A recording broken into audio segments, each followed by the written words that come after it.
The Grand Canyon is a cultural resource. People across the world come to this place because it is so powerful.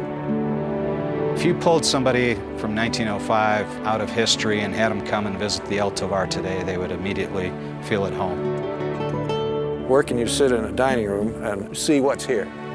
You're right in the park. That's the beauty of Zion. You're right in the park.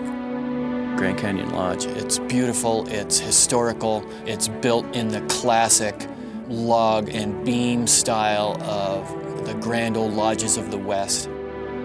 There's something about Bryce. People feel like it's easy to become a part of this park. We're in the memory business, and this lodge, built in the 20s, is full of memories.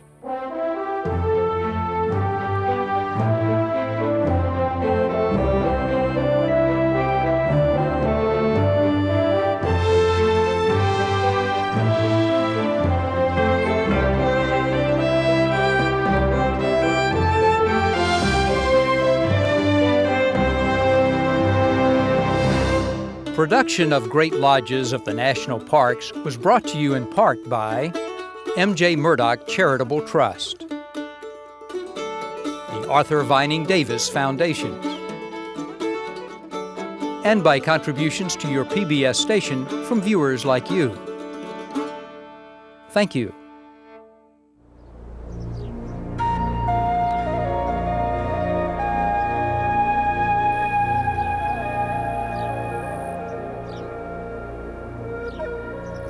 The Grand Canyon embodies the wild, open spirit of the American West. Its vastness and scale challenge human comprehension. Theodore Roosevelt called it the sight every American should see. Forming part of the border between northern Arizona and southern Utah, the canyon is located in one of America's most remote and hostile desert areas.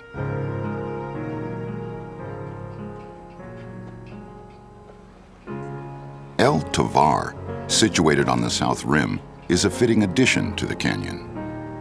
Completed by the Santa Fe Railroad in 1905, this wood-frame time capsule from the Victorian age offers a warm contrast to the hostile desert surroundings. The canyon is such a vast place. I mean, when you're coming from virtually anywhere, you don't have any perspective of distance, because you've never seen anything this big. You look at these buildings and they provide sort of that touchstone for our own culture because we're in an environment and a landscape that is so totally foreign to most of us. So is this Bright Angel Canyon all up here that goes? Even in an age of modern travel, the Grand Canyon is still an isolated place. 100 years ago, this remoteness meant that very few Americans were able to get to it. That changed as a burgeoning rail network was winding its way across the continent. The railroads were very instrumental in developing the West. In many ways, populated the West, and is very instrumental in getting the national parks established that we have in the West, particularly Grand Canyon National Park. Native cultures knew of the canyon for millennia, but it was the explorations of John Wesley Powell, beginning in 1869, that opened up the area for European Americans. His cadre of artists, writers, and mapmakers gave the American public its first glimpse of the canyon. When early mining efforts failed, tourism seemed a more viable way for the railroads to exploit the canyon. The Santa Fe Railroad completed a spur rail line to the South Rim in 1901. And when they reached there was nothing but tents, log hotels, and these kinds of things. That's when they began to develop the South Rim of the Grand Canyon. And in doing so, they built over 600 structures. Santa Fe, the Union Pacific, all of the railroads that were in the western United States, they were businesses. And to make money, they had to bring people to the West. And to bring people to the West, they had to have attractions. They would generate pamphlets, extensive brochures. Of course, they're trying to sell tickets, but these booklets brought people to the West. When the Santa Fe Railroad opened El Tovar in 1905, nearly all visitors arrived by train.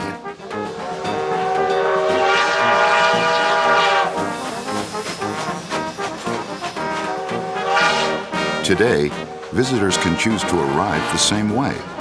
The Grand Canyon Railway travels 80 miles from Williams, Arizona to the South Rim on the same track used by the Santa Fe.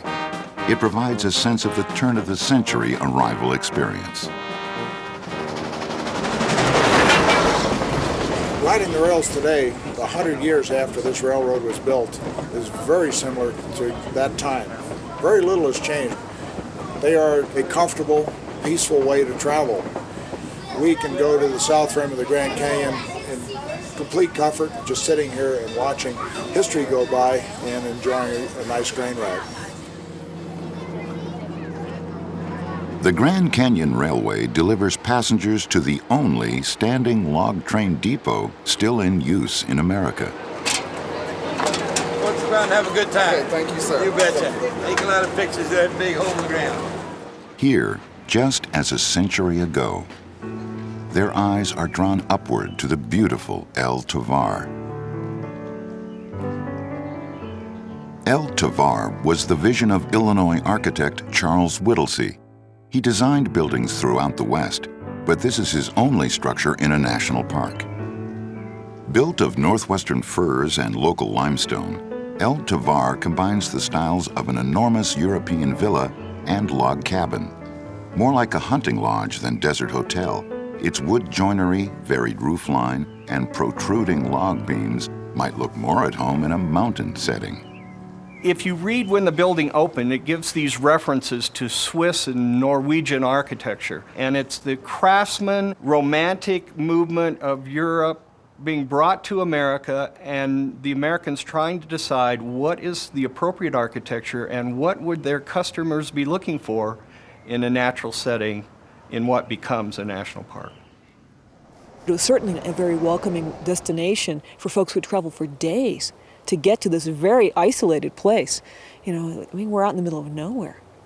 So the structure itself was very, very welcoming and very familiar to a lot of the visitors who are going to be traveling west on the railroad. When I walk up to the lodge, I just want to sit on the swings outside, and I pretend it's 1905, and I'm the only one there, and I'm just sitting and swinging and enjoying the quiet and the solitude of the canyon. And it's just wonderful. The lobby at El Tovar is a hunting lodge personified. Dark stained paneling complements the heavy beams and rafters, and a stone fireplace in the corner completes the Americanized Euro chateau feeling. And rounding out the hunting motif, several animal heads decorate the walls, although few represent wildlife found anywhere near the Grand Canyon.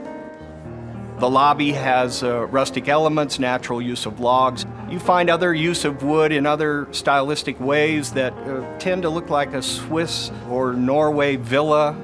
The use of natural logs for posts to hold up the roofs, and the use of slab log construction carrying the outside into the inside. It's actually quite dark in the lobby. Above the far end of the lobby, the mezzanine lounge sits behind the octagonal balcony with its decorative jigsaw balustrades. This was once the ladies' lounge.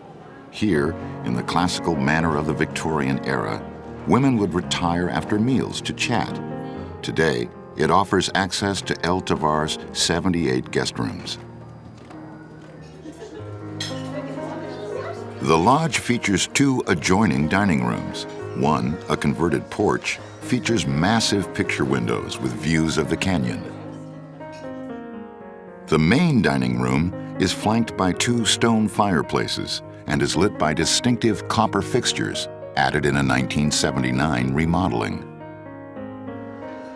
When the lodge opened, the dining room was managed by the company which handled all matters Epicurean for the Santa Fe Railroad, the Fred Harvey Company. Aided by his famous Harvey Girl waitresses, Fred Harvey pioneered the concept of quality food on the go. He was like the original person to design fast food.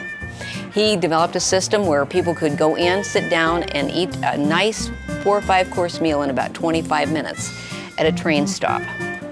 There were 15 hotels and 47 restaurants that he managed for the Santa Fe Railroad. And it was his service and the quality of the food and training of the staff that made the Santa Fe popular. Perhaps Harvey's biggest contribution to the south rim of the Grand Canyon is the fact that his company hired Mary Coulter. She was originally employed as a decorator, but soon proved herself a most innovative and progressive architect. Interested in interpreting the cultural heritage of the region rather than mimicking European styles, Coulter designed several buildings along the south rim, including the Hopi House, right across from El Tovar. Function, structure, and beauty were the things most architects revolve their concepts and themes around. Mary Coulter added a storyline. She said, what if Native Americans had a building on the canyon? What if the Native Americans built a tower on the canyon? What if there was a place where you looked out over the canyon at Lookout Studio? Mary Coulter was probably the most remarkable woman that most people have never heard of from the early part of the century. She was an architect at a time when women were not expected to be architects. Someone said that she was almost an exact contemporary to Frank Lloyd Wright in that they were both born around the same time and died around the same time, and both were temperamental, short people who built exquisite buildings that leak. One of the things about Mary Elizabeth Jane Coulter was her fascination with American Indians and archaeology and American Indian art. One of Coulter's last buildings at Grand Canyon was the Desert View Watchtower. It was completed in 1932. You know, we have a building that basically, the foundations are a ruin, and it comes out of the canyon itself. We've got 4 levels in the tower, each one emerging into another level as you go up. The second floor of the tower being the Hopi room, essentially, where Fred Capote, who is a Hopi artist, pretty much telling one of the creation stories for Hopi with his murals and his drawings. Everything authentic. Part of her genius in the construction of her buildings is that she liked to employ materials that had been used before, whether it be out at the Watchtower, where she used the old timbers from the old Grandview Hotel, which had been closed for a number of years, or here in the Hopi House, the beams upstairs and downstairs all are old Western Union Telegraph Company poles. They were old when they were put in here some 95 years ago, and you can still see the marks that were made from the spikes on the workmen's shoes when they used to have to go up and repair line or whatever. When you look at the El Tovar and right across the parking lot is the Hopi House. They're very, very different structures, and it's hard to kind of figure out why they're there together, but it was for that different experience. Here you have it. You've got your comfortable hotel, and then right across the way, you can experience Indian culture. You've got Hopis living there making pottery. You've got dances going on. So you're able to provide to your visitors both things right there. Coulter, as an architect, developed a style that would later become what I think is rustic architecture. She isn't credited with it, but again, you'll see that sort of the genesis of what became rustic architecture for the National Park Service happened with Coulter's earlier buildings. She was just this force, this vision, and her works at Grand Canyon are National Historic Landmarks. You know, they are a real testament to the work that she had done as a woman, as an architect, and as a designer.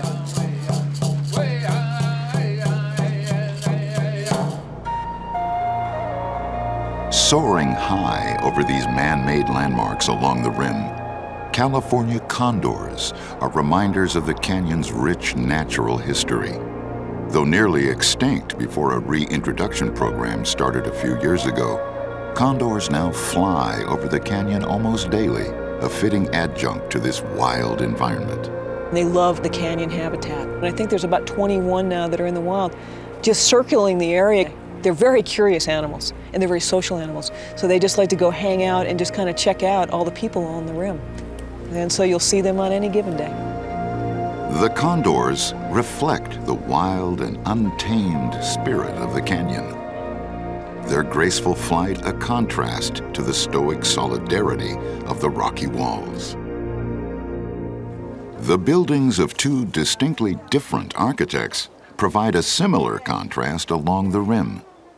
The native-inspired designs of Mary Coulter and the European homage of Charles Whittlesey's El Tovar reflect different approaches to taming this wild territory. They offer comfort and familiarity in concert with the overpowering vistas of the canyon. You've got this backdrop that's very unreal of the Grand Canyon, but then you've developed a very personal village with walkways that connect the different buildings. So you've got everything connecting itself in a very much a landscape design fashion. Grand Canyon is probably the best remaining example of any of that. 1924 village plan is pretty much still there.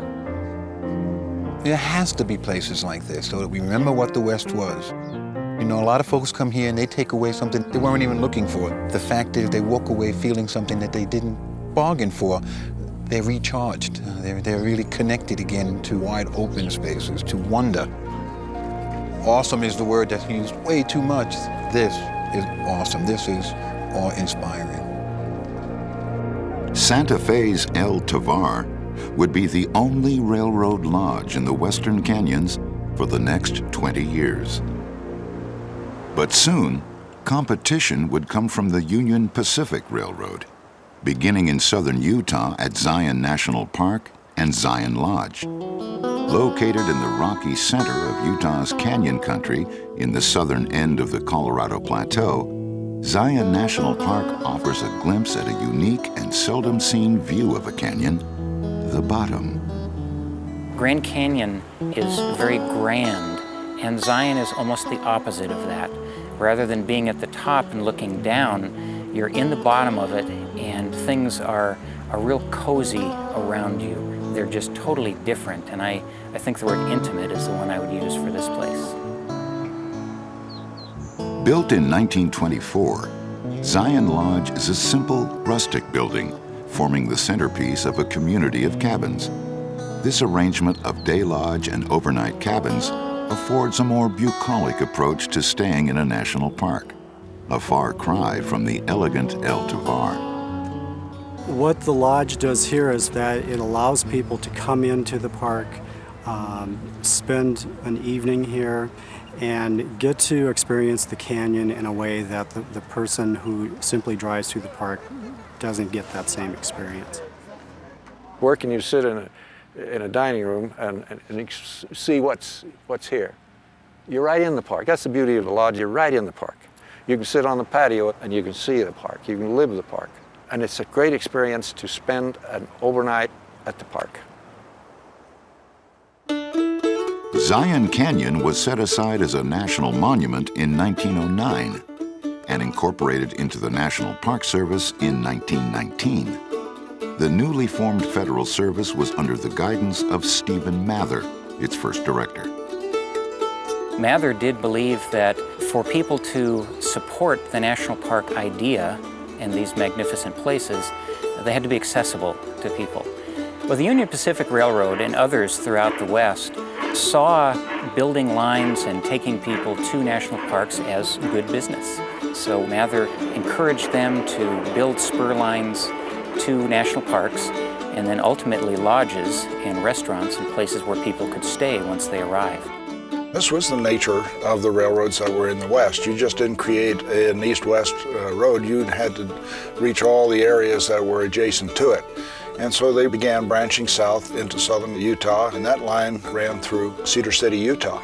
And this was in close proximity to Bryce and Zion National Parks, and also not very far from the north rim of the Grand Canyon. Stephen Mather and the Union Pacific Railroad were just the right people at the right time, at the right place to develop these national parks and to begin to get people to really appreciate the beauty and the ideal of national parks.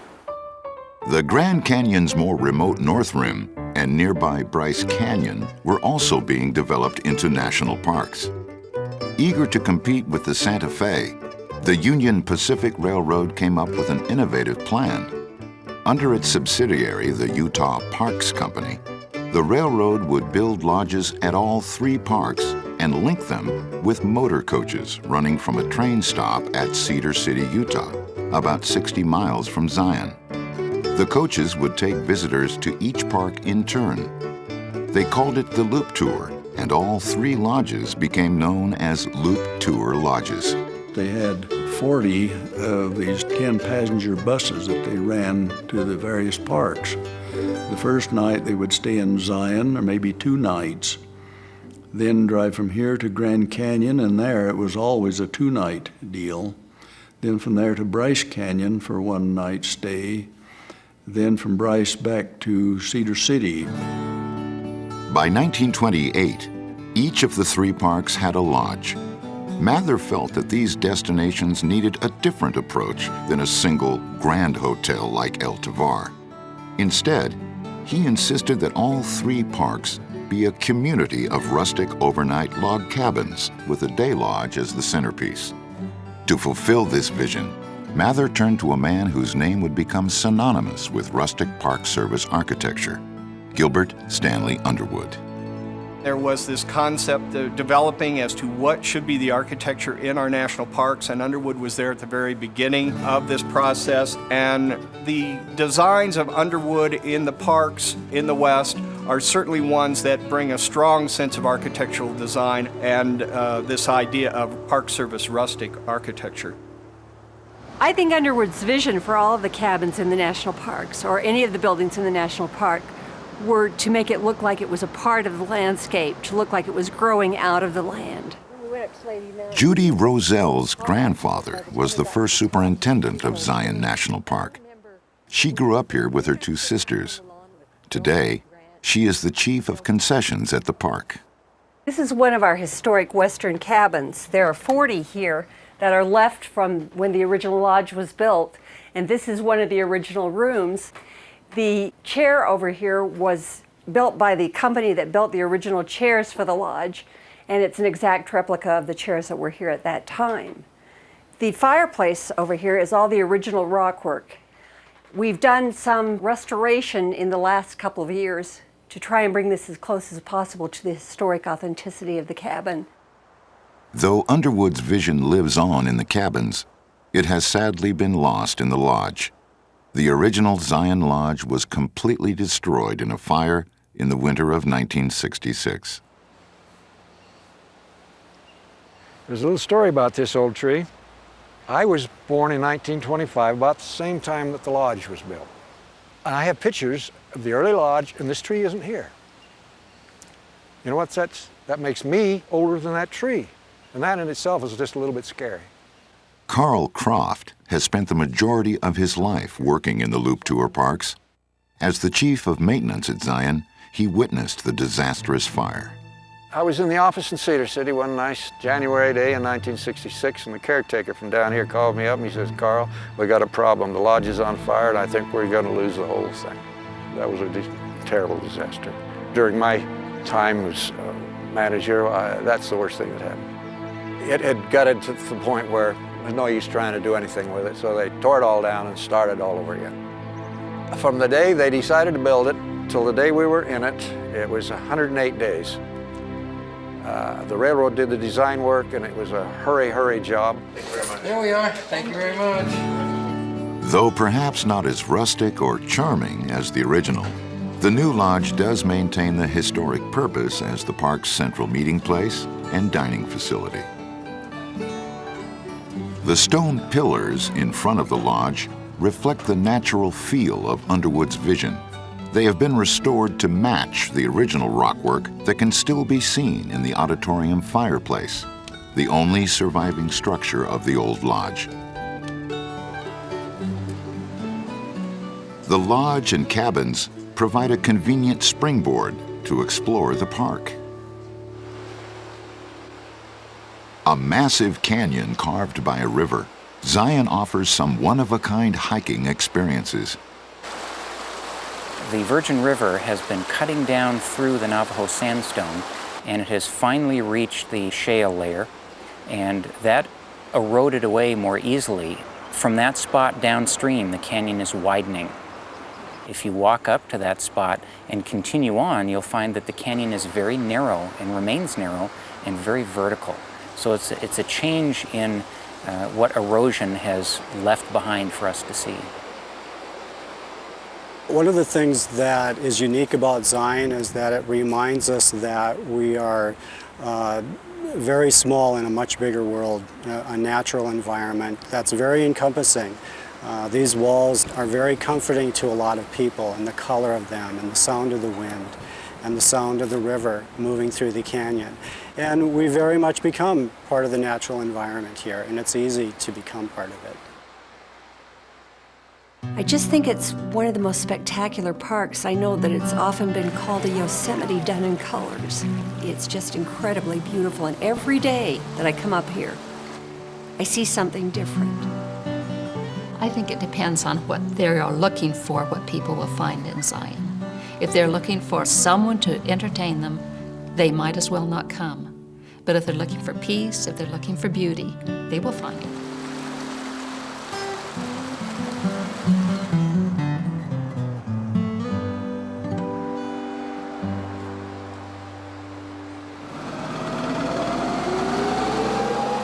Due to problems with traffic congestion, cars are not allowed into most of Zion Canyon. In a bit of a throwback to the original loop tours, a new shuttle system now takes people through the park. We're going back to the old way of doing buses, and we're finding that people are enjoying it. It used to be the small number of parking spaces in this narrow canyon that was the limiting factor for access. Now you can come up here at any time of day and hike a trail. It's quiet. We've got a lot of, call them microhabitats or niches. Perfect spots for 900 types of plants. On a shuttle tour, 28 people can join a park ranger going up canyon and have features of the park explained to them. The geology, the biology, all of the plants, the animals that you'll see. It turns out to be very popular with many folks. Perhaps Zion National Park is at its best in the evenings. The sun setting over the colorful formations of the canyon creates a warm glow, and the lawn in front of the lodge becomes a scene of serenity and relaxation. We've been busy all day, we've been out in the sun. Let's just kind of relax and take it easy. They sit on their verandas, their porches, just relax. Sometimes in the year you might see 2 or 3 deer coming, eating, feeding on the lawn. Some of us never did learn to relax, but you sure can do it here. I believe national parks are one of the things that provide the country with good mental health. Places you can go to escape everyday life, places where you can go to enjoy nature, places where you can go and just totally relax and see what the world used to be like. Being on the bottom of the canyon floor and looking up at these incredible canyon walls, and to see the light change in the canyon, to have the wildlife in close proximity, to me that's what makes this lodge unique. Some parks don't have a great deal to offer like we have here at Zion. You can see so much in Zion, a lot to see. That is Zion. That lodge is just part of Zion.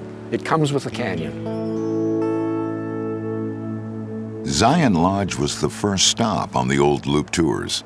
After a couple of days there, people would crowd onto the old buses and move on to the next park.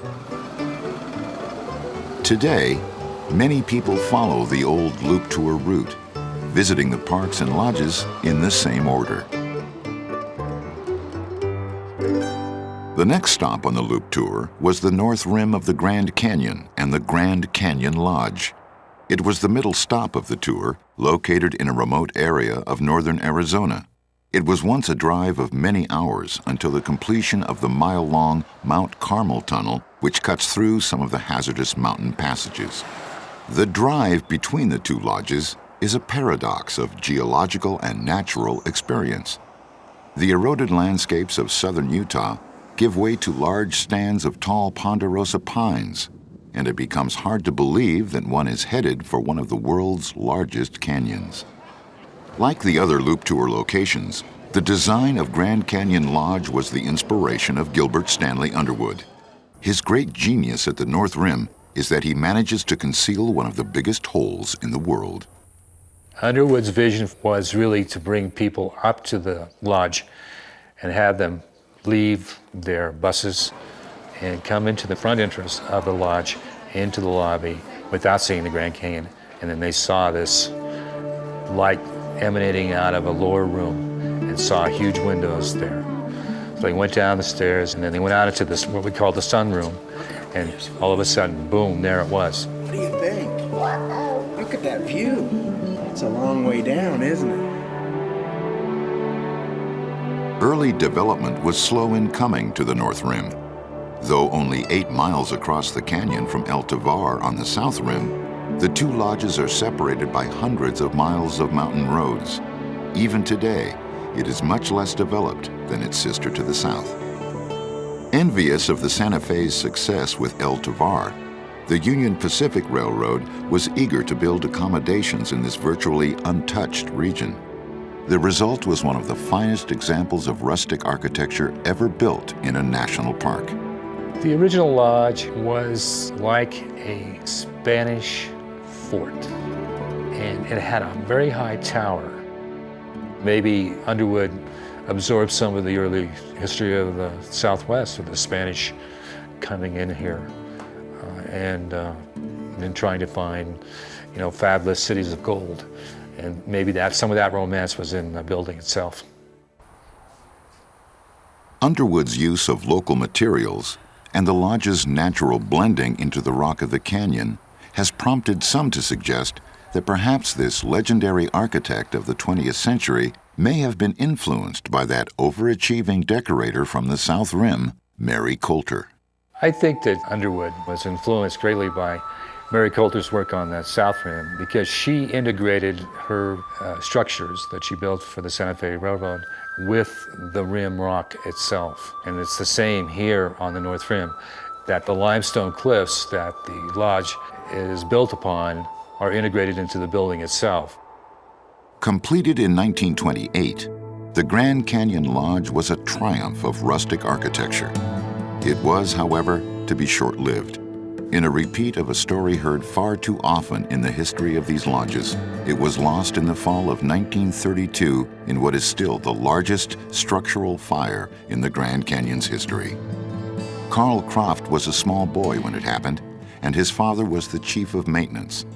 It's a sad irony of his life that he happened to witness tragic fires that burned down 2 of the 3 Loop Tour lodges. Dad took me out the day after the fire, and I can still remember it today. It was still smoldering. And though all the wood was gone, and the only thing left were those tall stone columns just standing there, and the smoke coming out of what was left of the fire, and they just looked like ghosts, real sad ghosts looking at the fire. Everybody was a real sad. That was really a beautiful building, by far the best building that the railroad built in the national parks. The lodge was a total loss. 2 years later, rebuilding began, and the new lodge opened in 1936. It shares much of the original's vision, but with some significant differences. The watchtower is gone, and the original jagged roof lines were replaced with a traditional pitched roof. The new lodge is completely different from the old lodge in the exterior, but the interior is almost exactly the same as the original lodge. And that's really an incredible fact, that they were able to recreate the interior of the lodge just the same way that Underwood had designed it. The only room that really is changed is this auditorium. This room in the lodge is the one room that's an improvement over the original lodge in this auditorium with the open beams. Because before, in the original lodge, the maids' rooms were above and it would have been a flat ceiling. With the open beams, it's much more of a airy, open feeling. And the decorations on the beams are from a Navajo artist that worked with Mary Coulter on the South Rim, Fred Capote. Like its sisters along the Loop Tour, the Grand Canyon Lodge is a central day lodge surrounded by cabins. There are 80 in all, in various configurations, and all maintain the legacy of Underwood's design, lost with the original lodge. Only 2 cabins burned in the 1932 fire. This is an example of one of our treasures in the lodge. This is one of our rim view cabins. The room features 2 queen-size beds. We have a working gas fireplace here, and you have some spectacular views outside the window here of the canyon itself. These are some of the original timbers that Gilbert Stanley Underwood used in the original construction. With guest accommodations taken care of by the cabins, the lodge is free to be a recreational and dining area. My favorite room, without a doubt, is the dining room. The dining room has spectacular views. There's about 6 windows. They're just about from floor to ceiling, and every table has this magnificent view of the canyon itself. The ceiling rises to about 30 feet, and it peaks, surrounded impressively by these limestone walls.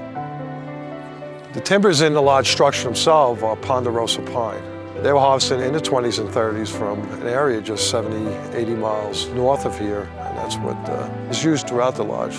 Also on these timbers, you have some artwork. Some of the accents, these motifs kind of mimic some of the native petroglyphs that are seen throughout the canyon. Also too, there are some very heavy brass accents that are structural and decorative at the same time. So I think you really get a feel of the architect and his dream of blending into the canyon walls, and at the same time providing guests, every guest in that dining room, just spectacular views.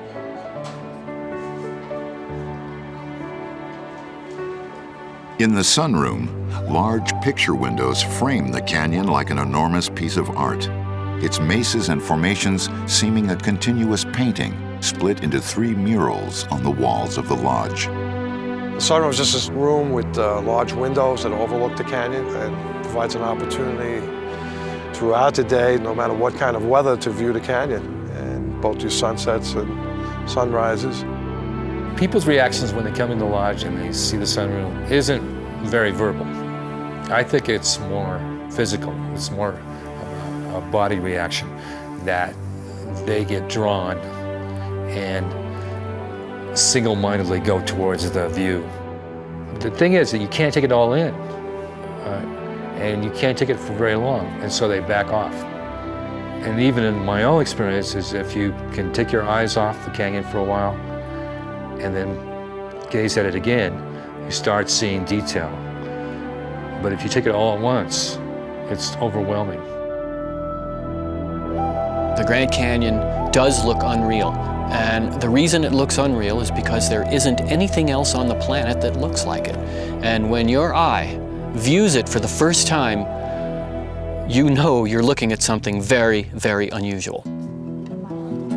We have 2 verandas, both at the east and western veranda, a gathering place for our guests to view the sunrise and the sunset, and it gathers many, many of our guests.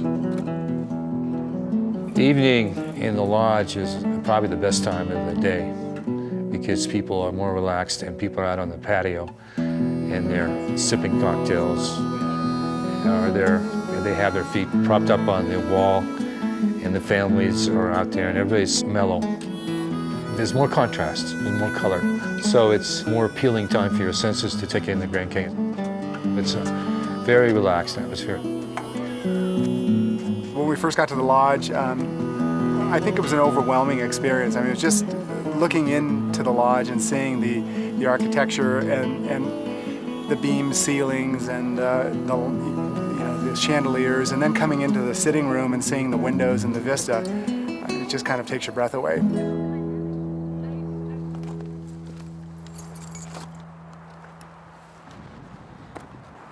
As with the other canyon parks, the most popular activities at the North Rim are hiking and climbing. However, the excessive daytime temperatures in the canyon and the harsh desert environment can make it a harrowing proposition. North Rim hiking, it's extreme. They do 400 search and rescues a year. And when you look into the canyon here, you realize that it's unforgiving. And you can get lost, and you can get dehydrated, you can get heat exposure. There's a million ways that the canyon can really punish you. It's only natural that a place as wild and beautiful as the Grand Canyon should be an inspiration to artists. In the nearly 30 years Bruce Akins has lived in the canyon, he's become a bit of an institution. The Grand Canyon provides probably the most unique, inspirational view that an artist can have. It can be inspiring, it can be humbling. As far as I'm concerned, it's the most stimulating thing on the planet. I can tell you that running out of images at the Grand Canyon is like, saying you're going to run out of people to look at in New York City. It's just not going to happen. In many ways, it is artists that we have to thank for the Grand Canyon National Park. When John Wesley Powell first began to explore and map this region, it was the paintings by various artists who accompanied him that gave most people their first awareness of the indescribable views found here. Among the best known of these was a man named Thomas Moran. Thomas Moran came on the second expedition to the Grand Canyon and produced paintings. And it's the paintings that Thomas Moran did during that trip that brought the image of the Grand Canyon to the people of the world. He was, in my estimation, one of the most important historical figures in the creation and formation of the national park system as we know it today. As beautiful as the paintings are, there is nothing that compares to the experience of seeing the canyon in person. The shifting patterns of light and shadow create an ever-changing spectacle that cannot be reproduced. The canyon and lodge are intertwined, joined together by rock that is the foundation of both. An upside-down mountain carved out of the earth by the Colorado River, graced by a wood and rock monolith carved by the hand of man. This park, this land, represents one of the treasures of the United States. The lodge itself is another treasure in the sense that it not only is an architectural treasure, but it provides for every walk of life to enjoy this park. Well, it gives the visitors a great experience. This lodge is a part of Grand Canyon National Park that our visitors take away with them, and they remember this place. People never forget their experience at Grand Canyon Lodge. It's just a great place to be.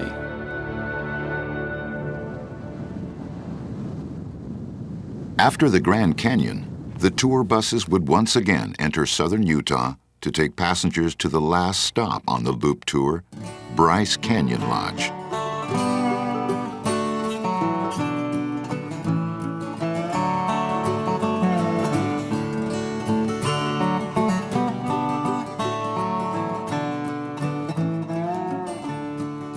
A 56 square mile splash of color, Bryce Canyon's unusual formations stand in stark contrast to this arid western region. After the massive spectacle of the Grand Canyon, this intimate little park was the perfect finale for the Loop Tour experience. You can liken it to a full-course meal. You go into Zion Canyon, which was the first stop, and there you had your salad or the starter, and that started the meal. The North Rim was the main course, was the entree, and then you came to Bryce Canyon, and there's where you had the dessert. The geologies of these parks are as interconnected as the histories they share as Loop Tour locations. All three are part of a geologic formation called the Grand Staircase, gigantic steps of eroded cliffs whose varied bands of color highlight different formations as they descend toward the Grand Canyon. Bryce Canyon, with its pink cliffs rock formation, this represents the uppermost step in this sequence of geologic layers. Below the pink cliffs is another step known as the gray cliffs. Below the gray cliffs are the white cliffs, and those are found in Zion National Park. You work your way down to the vermilion cliffs and then the chocolate cliffs, which are down close to the Grand Canyon. So these three parks are kind of tied together by forming a complete geologic sequence represented by their different layers as gigantic steps. Bryce Canyon is something like a cave without a roof on it. That's what a lot of people will say. Stalactites, they call the ones that hang from the ceiling. Stalagmites, the ones that grow up towards the ceiling. Well, Bryce Canyon looks like a bunch of stalagmites inside of a cave, these narrow, skinny structures, rock protruding up from the ground. Sited about a quarter-mile back from the unstable rim of Bryce Canyon, the lodge reflects a northern European rustic design. The only Loop Tour lodge not destroyed by fire and rebuilt, At Bryce, the original Gilbert Stanley Underwood vision can still be seen. The design of this lodge is different than any of the others. Of course, all of his designs were unique. It's an open framework, which means you see the actual studs on the outside of the lodge, and the only thing between the outside and the inside is just the paneling. He was going through something that was very functional but very simple. The Bryce Lodge is kind of a keyed down version of the ones in Yellowstone and at Yosemite. He always tried to incorporate the area that it sat in. He tried to make it blend in. And so using the native logs, I think he did a beautiful job in making it blend into Bryce. I think some of the most distinctive features are the massive truss system that you see in the ceiling, the large timbers that were used to support the roof. Also the stonework, the foundation is made of native stone, and just a unique style of the lighting fixtures. There are several interesting light fixtures in the lodge. The log light chandeliers in the lobby have been historically reproduced and are now very similar to the originals. The lobby has a beautiful hammered copper hood over the roughly quarried stone fireplace and is filled with hickory furniture, adding to the requisite lodge feel. This continues in the auditorium, which features 6 original cast iron chandeliers and a rough stone fireplace similar to the one in the lobby. The massive scissor beams bound together by steel plates, the hardwood floor, and the exposed wood ceiling are stained dark brown, making the room seem warm and woodsy. The auditorium was added in a series of expansions which began in 1927. Designed by Underwood, these modifications included the stone work on the front portico of the lodge and the gift shop. Not only did these alterations add much-needed space, they also created a charming center courtyard. The large posts at the entrance, the shed dormer windows, and the stone foundation and rockwork all show Underwood's genius for rustic architecture. One particularly interesting element of Bryce is its unusual shingled roof. These shingles are cut in irregular shapes, giving them a unique, wavy pattern. The shingles are actually trimmed in a wedge shape. The rows of shingles go up and down on about a 4-foot increment, every 4 foot being either a high or a low spot, and that's what creates that wave pattern. There are several buildings in Bryce Canyon that have that pattern, and to my knowledge, it's unique to this park. There's no other buildings in the western United States that have that same style of shingling. Like Zion and the Grand Canyon Lodges, Bryce is also a community of cabins and structures with a day lodge. Of the original 67 cabins, 25 remain today, and all echo the wavy shingle pattern found on the lodge. Underwood designed 2 styles of cabins. One they called the Pioneer Cabin, which was just a small efficiency cabin. The other style was what they called the Deluxe Cabin. And the Deluxe cabins were built of logs with the big, massive stone columns on the corners, the high sloping roofs. The interiors had fireplaces in them.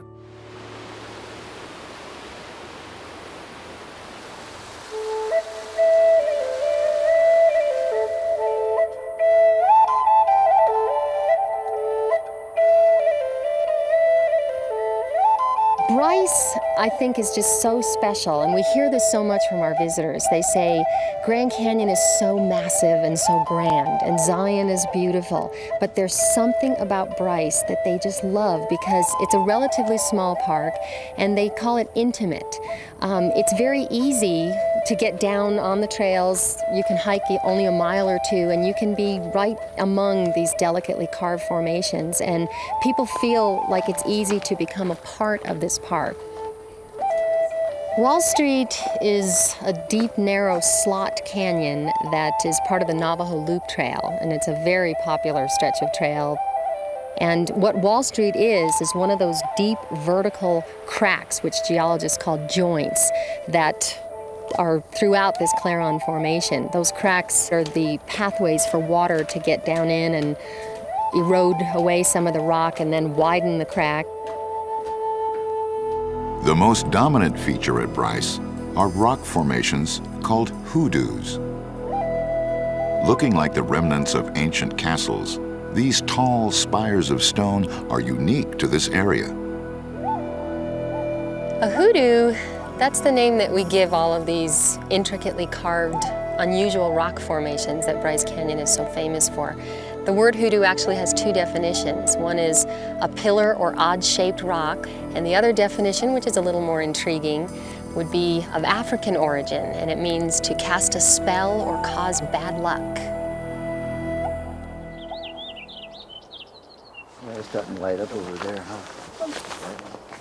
We have extraordinary sunrises here at Bryce Canyon. One of the biggest questions we get is where's the best place to go for sunrise? But I think most everybody agrees Bryce Point is the best place. It's on a peninsula of rock that sticks out into the main amphitheater, and it almost is like being the focal point of a parabola, where the rising sun strikes into the amphitheater, it reflects back to this point, and it's a very intense visual experience. It's 45 minutes that people will stand completely silent, 100 people deep watching the sunrise. It's a very spiritual experience. This part of southern Utah is a very inaccessible place. In spite of this remoteness, or maybe because of it, the local people have an unusually strong connection to these lodges. It's really out in the sticks. In fact, this county in which Bryce Canyon is located, Garfield County, Utah, it's about 2,000 square miles in size. Not a single stoplight in this whole county. The local people are pretty much the job market, and that's one of the reasons that it means so much to the local people. We have a lot of the jobs here. We consider it our park. A lot of us have grown up close to this park and looking at it from our backyards, and we consider it our park. It's part of our heritage. I grew up in the valley of Bryce Canyon. My family were farmers and ranchers, and at a young age I realized this was not what I wanted to do for the rest of my life, and so I was looking for an out. And the summer of '52, I went to Bryce Lodge and applied for a job. I was a pot washer, and I've always looked back on that time as being a very cherished position. In the days of the old loop tours, musical talent was a requirement for working at the lodges. Employees would entertain the guests with nightly musical numbers, variety shows, and comedy routines. We had two main shows called Stage Show and Employees Review, and then the rest of the time we would do variety shows. The employees would also sing to guests as they left the lodges.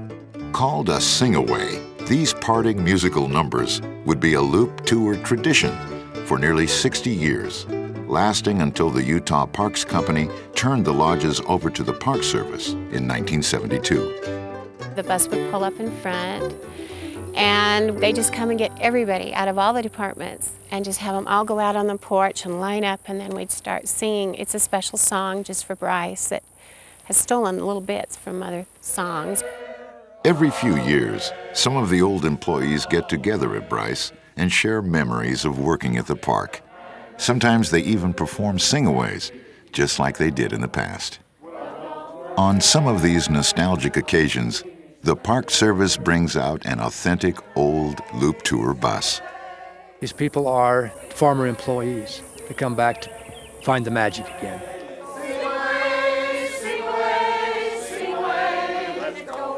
We're in the memory business, and that's what the National Park Service is in. And this lodge, built in the 20s, is full of memories. They create a great tradition for us. They give us a place of being. They give us a real purpose. And we came back to visit because we felt there was a magical part of our lives in the early years. We were young. And we came back to see the magic again. And it's all here.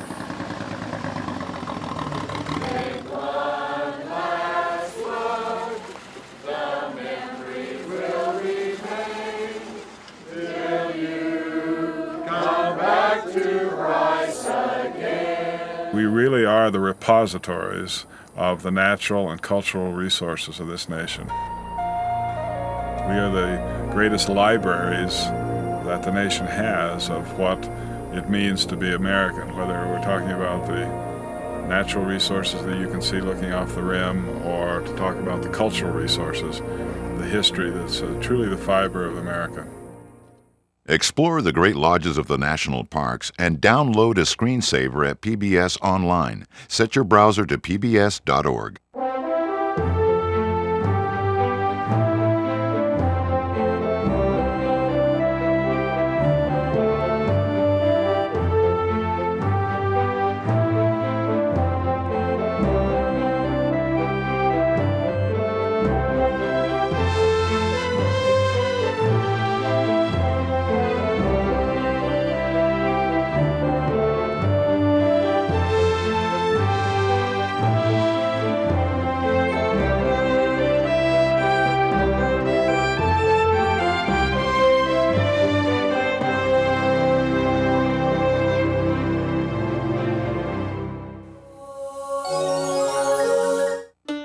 production of Great Lodges of the National Parks was brought to you in part by M.J. Murdoch Charitable Trust, the Arthur Vining Davis Foundation, and by contributions to your PBS station from viewers like you. Thank you.